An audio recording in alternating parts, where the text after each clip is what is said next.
प्रणव, तुम्हारी मूंछें देख करके तो लगता है कि तुम अभी अभी जो है किसी आर्मी के रेजिमेंट से उतर करके आए हो। मतलब देश सेवा, झुंझुनू वाला जज्बा तो निकल करके आ ही गया। तो मैम, आप 2 साल तक जब प्रणव के साथ रही तो आपने क्या अनुभव किया? 2 साल में आपका क्या एक्सपीरियंस था? इसका क्या शेड्यूल रहता था? प्रणव जब पढ़ाई करते थे तो कभी डिप्रेशन नहीं आता था? प्रणव, रिजल्ट आने के पहले और रिजल्ट आने के बाद में कुछ बदला है?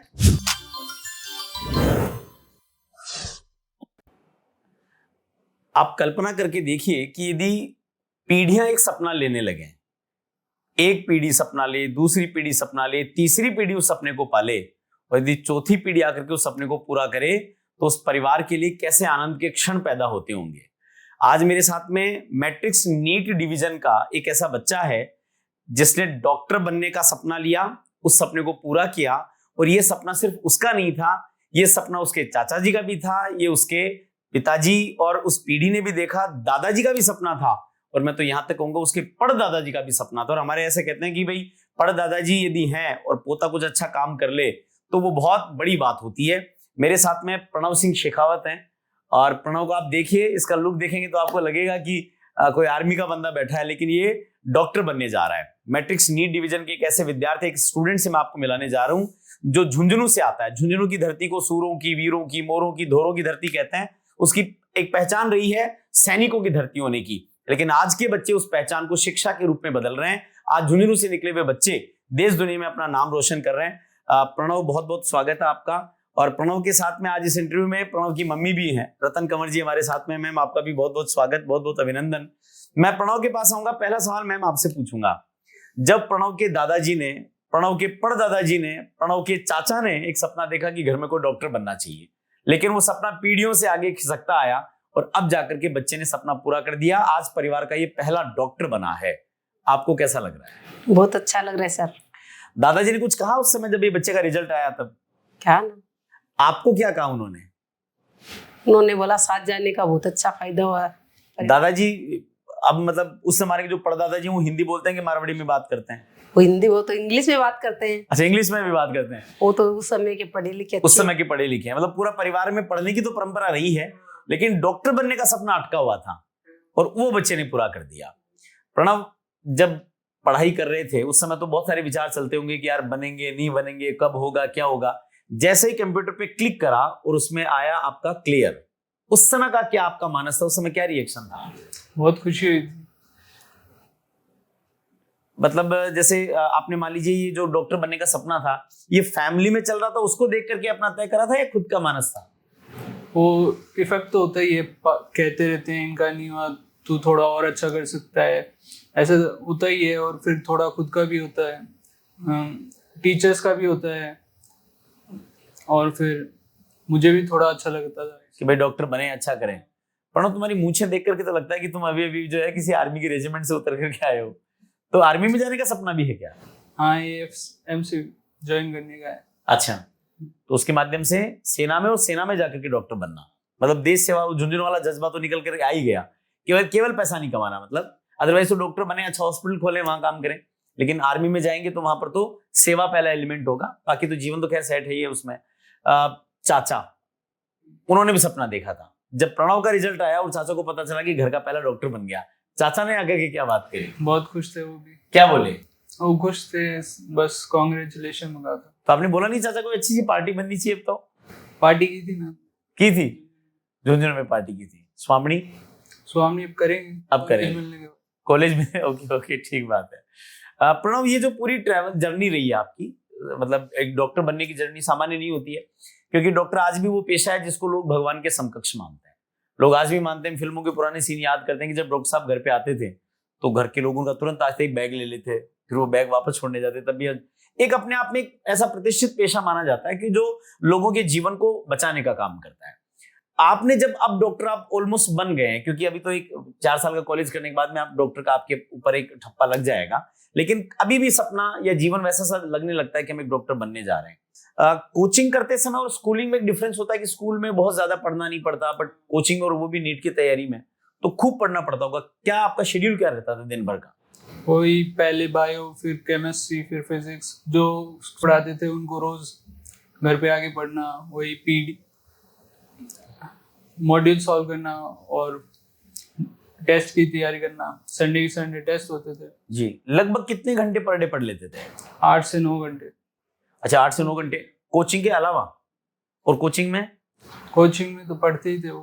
मतलब कोचिंग के समय के अलावा 8 से 9 घंटे होते थे। तो आप तो झुंझुनू के रहने वाले, तो फिर यहाँ सीकर आना जाना होता था या कैसे करते थे? यहीं पे रहते थे रूम लेके। रूम में अकेले या पीजी या हॉस्टल में, कैसे? मम्मी के साथ रहते थे फ्लैट लेके। मतलब आप साथ में रहते थे बच्चे के? तो लगभग फिर तो आपकी 2 साल तक आपकी भी पढ़ाई सी हुई है। हाँ। आप दोनों रहते थे, आपके पापा एडवोकेट हैं, वो झुंझुनू में रहते हैं। तो मैम आप 2 साल तक जब प्रणव के साथ रही तो आपने क्या अनुभव किया 2 साल में? आपका क्या एक्सपीरियंस था? इसका क्या शेड्यूल रहता था? अच्छा लगता था, ये पढ़ता था जो मैं भी इसके पास बैठी रहती थी। आप देखते रहते थे इसको पढ़ते पढ़ते? सुबह से लेकर शाम तक पढ़ना। आप अकेले बोर नहीं होते थे? नहीं सर। अच्छा लगता था। प्रणव, अब जैसे आप AFMC कॉलेज बोलते हैं उसको, आर्मी का जो होता है, उसमें जाना चाहोगे तो उसमें तो नीट का वाला तो ही हो जाएगा, लेकिन उसकी तो बाकी प्रिपरेशन भी करनी पड़ेगी। तो उसकी क्या तैयारियां हैं? उसके लिए इंग्लिश ग्रामर कोशिश कर रहा हूँ थोड़ा और बेहतर हो जाए। ओके। उसके बाद में उसी कॉलेज से आपको आगे पास आउट होना है। प्रणव आगे एक क्या सपना देखता है? डॉक्टर तो बन गए, लेकिन यदि मैं पूछूं कि आगे भविष्य के रूप में क्या देखते हो अपने आप को, कैसे देखते हो? Army officer. Army officer? मतलब तुम्हारे एटीट्यूड से मुझे ऐसा लगता है कि व्यक्तित्व से लगता है कि भाई आर्मी के ऑफिसर बने। तो आर्मी में नॉर्मली ऑफिसर बनने में तो एक ऐसा होता है कि भाई डॉक्टर बनने का मतलब तो है कि आपको हॉस्पिटल में रहना पड़ेगा, लेकिन वॉरियर इज अ वॉरियर। वो चाहे सीमाओं पे रहे, चाहे सीमाओं पे लड़कर के आने वाले सैनिकों को संभालने वाले रहे। ये आर्मी बनने का सपना, जो आर्मी पर्सन बनने का जो सपना है, ये कब पला? और ये तुम्हारा अपना सपना है कि इसमें भी कहीं कोई फैमिली इन्फ्लुएंस है? पापा का सपना था। ओके। और नहीं बन पाए थे। मुझे ऐसा लगता है कि तुम्हारे पर कई पीढ़ियों का वजन एक साथ है। दादाजी का डॉक्टर बनने का सपना था, चाचा का भी वो सपना था, पापा का आर्मी ऑफिसर बनने का सपना है। मतलब प्रणव नहीं, कॉम्बो है। वो डॉक्टर बनने का सपना भी पूरा करेगा और आर्मी पर्सन बनने का सपना भी पूरा करेगा। बहुत अच्छी बात है। प्रणव, जब पढ़ाई करते थे तो कभी डिप्रेशन नहीं आता था? हाँ, होता था कई बार। बस वही आगे के बारे में सोचने की, आगे जिंदगी आसान हो जाएगी बस। मतलब ये मोटिवेशन था कि अभी डिप्रेशन आ रहा है, बट ठीक, आगे की जिंदगी आसान बनानी तो अभी 2 साल मुश्किल करके निकालो। वैसे ओवरकम कैसे करते थे डिप्रेशन आने से? गाने सुन लेता था और बस इधर उधर हांड लेता था थोड़ी देर। ठीक है। अब पढ़ाई करते समय मैट्रिक्स नीट डिवीजन में आपकी वैसे तो फैकल्टी टीम पूरी अच्छी है, पर कोई पर्टिकुलर सर जो बहुत अच्छा पढ़ाते थे, अच्छा लगता था उनसे? अब्दुल सर। अब्दुल सर क्या पढ़ाते थे? फिजिक्स पढ़ाते थे। तो फिजिक्स ऐसा होता है नॉर्मली कि जब हमें कोई टीचर समझ में आ जाता था, सब्जेक्ट भी समझ में आ जाता है, तो मतलब फिजिक्स अच्छी थी आपकी। ओके। उनका क्या विशेष पसंद आता था आपको? उनकी मैकेनिक्स थी और वो 12th की वो मॉडर्न फिजिक्स बढ़िया पढ़ाते थे। ओके। उन्होंने मॉडर्न से स्टार्ट किया था और फिर थर्मोडायनेमिक्स भी उन्होंने पढ़ाई थी। और पढ़ाने का तरीका होता है बढ़िया, समझ में भी आनी चाहिए चीजें। ये जो आपको डॉक्टर बनने की पूरी जर्नी रही है, इसमें मैट्रिक्स नीट डिवीजन का जो सिस्टम है उसको कैसे देखते हो आप? उसको कितना श्रेय देते हो उसमें? उनका बहुत बड़ा हाथ है। हमें थोड़ा सा और इसको डिटेल में समझाओ आप। उनके अभी हमारे DTS हुए थे लास्ट में, तो बायो की जैसे बुक पढ़ के गया पूरी, तो जो क्वेश्चन फ्रेम नहीं हो सकते वैसे भी क्वेश्चन फ्रेम हुए थे। वैसे हमारे नीट में भी आए हैं क्वेश्चन सेम टू सेम जैसा DTS में हुआ था। तो DTS है, टेस्ट सीरीज, ये काफी ज्यादा हेल्पफुल इसमें रहती है। ठीक है। जब रिजल्ट आ गया और पता चल गया हम डॉक्टर बन गए, उस समय गांव घर थे या सीकर थे? घर पे था। घर पे थे। तो रिजल्ट आने के तुरंत बाद परिवार का क्या माहौल था? बहुत खुश थे। मैं तो सो रहा था, उन्होंने मुझे उठाया। तेरा रिजल्ट आ गया। हाँ, ऐसा सुनते नींद उड़ गई होगी एकदम से। उसके बाद में फिर पता चला कि प्रणव का तो सिलेक्शन हो गया है। तो फैमिली में, रिश्तेदारों में क्या माहौल था? खुश थे सब। प्रणव, रिजल्ट आने के पहले और रिजल्ट आने के बाद में कुछ बदला है जीवन में? हाँ। क्या बदला? लोगों को देखने का नजरिया बदल गया। अच्छा, क्या जैसे क्या फील करते हो, क्या अनुभव करते हो? बढ़िया फील करता हूँ। मतलब अब प्रणव को जो है वो ज्यादा तवज्जो मिलती है, प्रणव की बात की ज्यादा वैल्यू होती है। प्रणव, एक सवाल बड़ा पर्सनल सा है। ये मूंछों में जो इतना ताव लगा रखा है तुमने, वो आता है ना अपने सैनिक शिफू जी, देखा उनको कभी आपने? यूट्यूब पे देखा। कहीं ऐसा तो नहीं उन्हीं से शिफू जैसे इन्फ्लुएंस रहे? नहीं, पापा भी रखते हैं। हाँ। तो ये ऑटोमेटिक बनी हुई है कि इनको बनाना पड़ता है? पर डे काम करना पड़ता है इस पे भी हर दिन? अरे वाह, कितना समय लगाते हैं उसमें? ज्यादा नहीं, थोड़ी थोड़ी देर में करना पड़ता है। थोड़ी थोड़ी। बेटा ऐसे मुझे रखता है मैम, अपने पापा की सी प्रतिकृति लगता है, मतलब ऐसा लगता है कि उनकी सी कॉपी है। आपको अच्छा लगता है? अच्छा लगता है। अच्छा लगता है। अच्छा ये बताओ, देखो हमें लगता है कि हमने बहुत मेहनत करी है, निश्चित रूप से आपने मेहनत करी है, आपकी टीचर्स ने बहुत अच्छा काम किया है, मम्मी का कितना रोल मानते हो उसमें? मम्मी का सपोर्ट होता ही है। 2 साल तक मम्मी आपके साथ ही रही है, घर बार छोड़ करके। Depression होता है तो मम्मी सपोर्ट देती हैं, ठीक है, हो जाएगा, कोशिश करते रहो। ठीक है। मतलब मम्मी ये कह दे कि हो जाएगा बेटा चिंता मत कर, तो ऐसा लगता है कि यार हो ही जाएगा, अब तो मम्मी ने कह दिया, अब क्या दिक्कत है।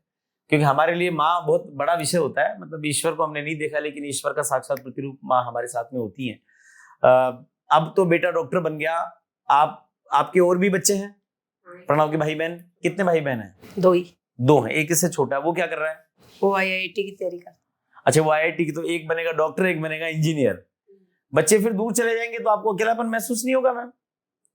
क्या करें इनके भविष्य के लिए तो सोचना ही पड़ता है। ये बहुत बड़ी बात है कि पेरेंट्स अपने सारे दुखों को भी बच्चों के अच्छे भविष्य के लिए त्याग देते हैं, उसको स्वीकार कर लेते हैं।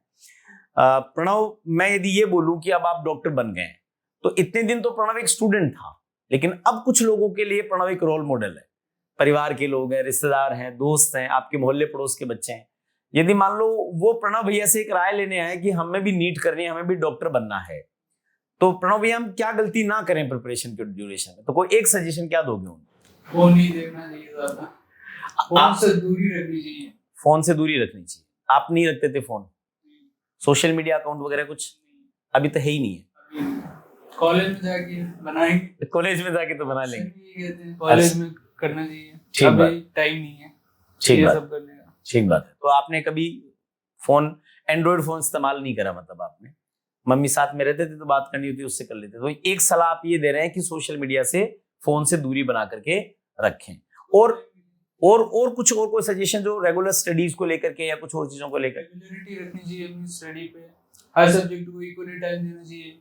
जैसे बायो इंपॉर्टेंट है, बायो को थोड़ा ज्यादा, बाकी फिजिक्स केमिस्ट्री भी ज्यादा टाइम देना चाहिए उनको। ठीक है, और रेगुलरिटी रखनी चाहिए। ठीक है। मैट्रिक्स नीट डिवीजन के जो टीचर्स थे सारे, उनसे आशीर्वाद लिया? हाँ। ओके, कैसा लग रहा है उनको, कैसा लग रहा है? बढ़िया लग रहा है उनको, खुश हैं वो। खुश हैं, क्योंकि 2 ही लोग ऐसे होते हैं जो हमारी सफलता पर हमसे ज्यादा खुश होते हैं, एक हमारे पेरेंट्स और दूसरे हमारे टीचर्स। तो इन दोनों के प्रति सदैव समर्पित रहना, और पापा को भी, दादाजी को भी हमारी ओर से शुभकामनाएं बोलना। कभी उनसे आकर के मिलेंगे। पर दादाजी जो थे उन्होंने क्या आशीर्वाद दिया? वो तो पास गले लगा करके अच्छे से, जैसे माएं जैसे अपने गोद में ले लेती बच्चों को। ऐसा कहते हैं कि भाई मूल से ब्याज प्यारो लगे, बच्चों वो तो ब्याज को भी ब्याज उगो, तो चक्रवृद्धि ब्याज उगो। जब परदादा जी तो बहुत ही बढ़िया लगी उसी, क्या उन्होंने क्या बोला? मतलब वो भी बहुत खुश थे। खुद से क्या आशीर्वाद दिया उन्होंने? वही मेहनत करते रहो। ठीक बात है। चलिए, बहुत अच्छा लगा आपसे बात करके। आपने बहुत सारे अपने पहलू, अपनी जर्नी के बारे में हमसे बातें करी, और इस वीडियो को देखने वाले लोग इस बात को ध्यान से सुने और समझे भी कि ये विरासतें हैं जो आगे से आगे एक दूसरे के साथ में ट्रांसफर होती जाती हैं। यदि दादाजी ने सपना देखा, पिताजी ने, चाचा जी ने सपना देखा, और वो यदि बच्चा पूरा करता है तो बच्चे को बड़ा फुलफिलमेंट फील होता है, बहुत अच्छा लगता है। हमारे साथ प्रणव सिंह शेखावत थे, मैट्रिक्स नीट डिवीजन के ऐसे होनहार स्टूडेंट जिन्होंने नीट को क्रैक करा, आज ये भविष्य के डॉक्टर हैं, और ये आर्मी में जाकर के अपनी सेवाएं देना चाहते हैं। यानी सीमाओं पर खड़े हुए तपते रेगिस्तान में हमारे जो सैनिक खड़े हैं, सियाचिन की हाड़ गला देने वाली बर्फ में भी जो हमारे सैनिक खड़े हैं, उनके स्वास्थ्य का जिम्मा लेकर के प्रणव सिंह शेखावत एक श्रेष्ठ सैनिक बनना चाहता है। और हम शुभकामनाएं देते हैं कि आप इसमें सफल हो, और इस वीडियो को बाकी लोगों तक भी भेजिए और उनको बताइए कि यदि संकल्प अच्छे हो, सपने सही हो और लगातार मेहनत की जाए, श्रेष्ठ मार्गदर्शन के साथ में चला जाए, तो निश्चित रूप से सफलता पाई जा सकती है। मैं आपको आमंत्रित करता हूं कि आप आइए, मैट्रिक्स नीट डिवीजन आपका स्वागत करता है। आपके सपनों को सिद्ध करने के लिए, आपके सपनों को सफलताओं में बदलने के लिए हमें आपका इंतजार रहेगा। बहुत बहुत धन्यवाद।